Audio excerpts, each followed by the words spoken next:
Hey, you all. Thank you so much for joining. For all of my new listeners, and for those of you who are listening for the first time, thank you, thank you, thank you. My name is Dr. Ray of Third Eye Parenting. And today we're going to continue our conversation about all things parenting, but we're really talking about parenting from a place of, non reactive, non violent parenting. So last week we spoke about zero tolerance behaviors, and today we're going to talk about deal breaker behaviors. So if you didn't see the video on zero tolerance behaviors, please be sure to check that out.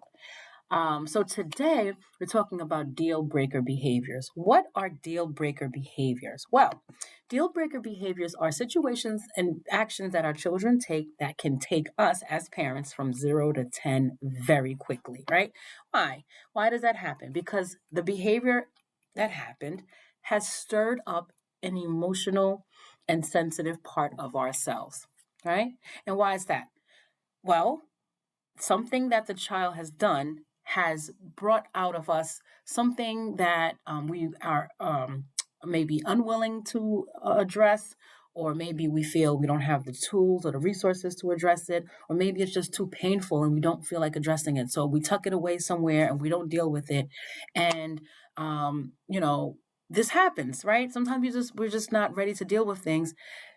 If we can understand that our child is bringing that to our attention so that we can pay attention to ourselves and heal and work through whatever that is, on the other side of that is something unimaginably beautiful, right?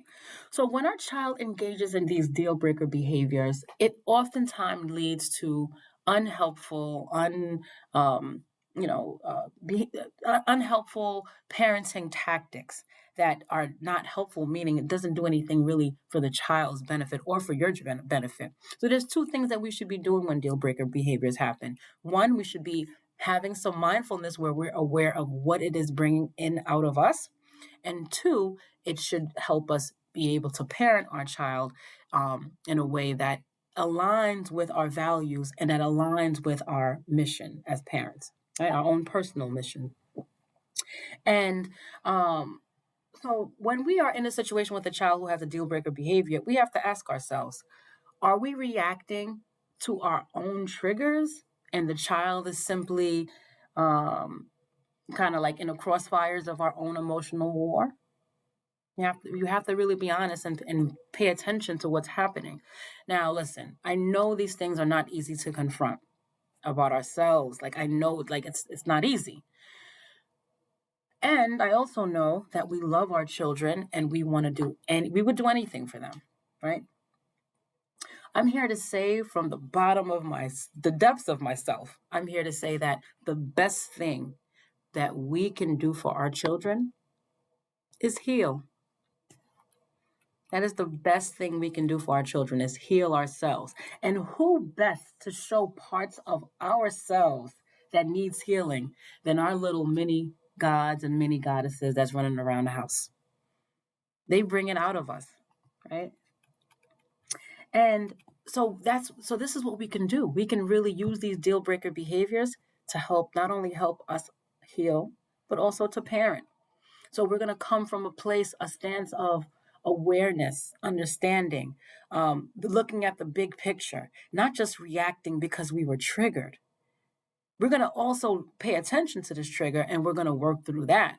But we're going to be coming from a place of, I see what's happening here. Let's work this out. Now, let me give you a really quick fictional example. I like to give story time, but this is not a real story. This is made up. But here's an example. You have someone, let's say someone named Janet. Janet, growing up, she had issues with trust because people used to always steal from her.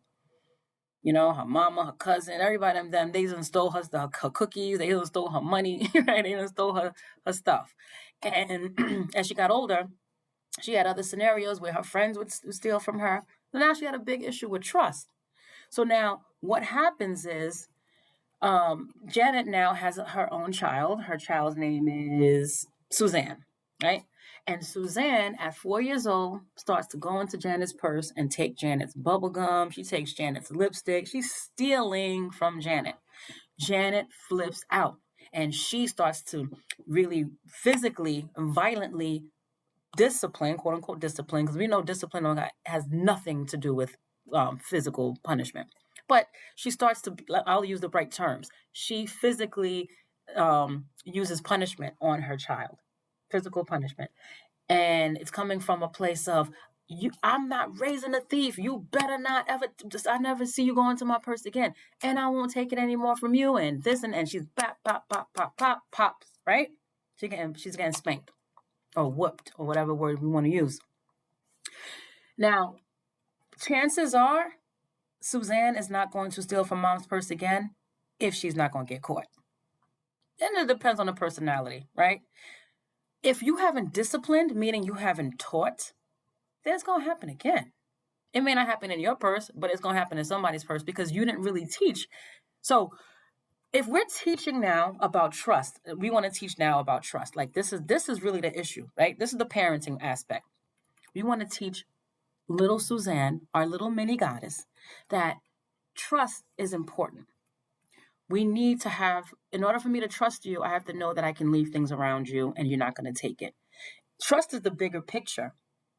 So Janet should be telling her daughter, when I go to work and I tell you I'm coming back home at 5:00, don't I come back? Or when you go to school and I pick you up from school, don't you trust that I'm going to pick you up? Teaching her how important trust is. Trust is so important.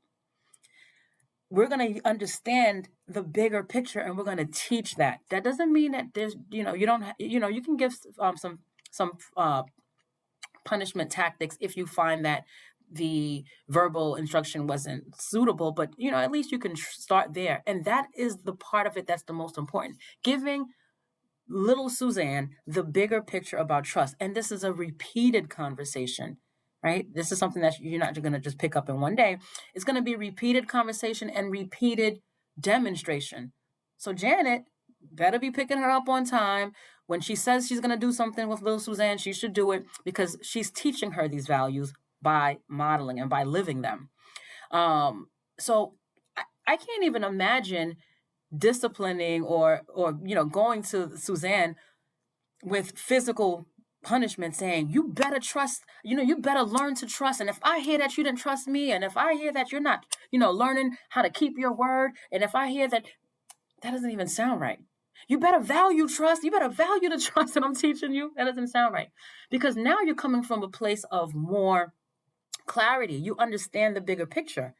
And you also understand the work that you have to do within. Right? You understand that this is something that you have to heal. And you do that work too. And then you thank your little mini goddess for bringing that out of you and helping you get on the other side. All right, guys, you are so great. I love when you guys participate and leave comments and like, and of course, share. Thank you so much. And I'll talk to you guys soon. Bye.